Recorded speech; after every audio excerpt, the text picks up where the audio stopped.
സങ്കീർത്തനം 16:10. അവിടുന്ന് എന്നെ പാതാളത്തിൽ തള്ളുകയില്ല. അങ്ങയുടെ പരിശുദ്ധൻ ജീർണിക്കാൻ അനുവദിക്കുകയില്ല. അത് വലിയ പ്രത്യാശയാണത്. അത് സ്നേഹത്താൽ പ്രവർത്തനക്ഷമമായ വിശ്വാസത്തിൽ നിന്ന് ഒരു വ്യക്തി നേടിയെടുക്കുന്ന പ്രത്യാശയാണ്. അത് വിശ്വാസം പ്രത്യാശയാൽ പരിപുഷ്ടമായിരിക്കുകയാണ്. അതുകൊണ്ടാണ് തൻ്റെ നിർമ്മലൻ അഴിഞ്ഞു പോകാൻ അനുവദിക്കത്തില്ലെന്ന് സ്വയം പ്രഖ്യാപിക്കുന്നതിൻ്റെ കാരണം ഇതാണ്. സ്വയം ഉള്ളതൊരു പ്രഖ്യാപനമാണ് ശരിക്കും പറഞ്ഞാൽ.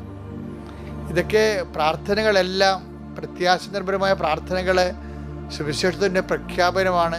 ആ ജീവിതം അതിൻ്റെ വാഗ്ദാനങ്ങൾ പ്രാപിക്കുകയും ചെയ്യും. തദാനുസാരമുള്ള വാഗ്ദാനങ്ങൾ പ്രാപിക്കുകയും ചെയ്യും.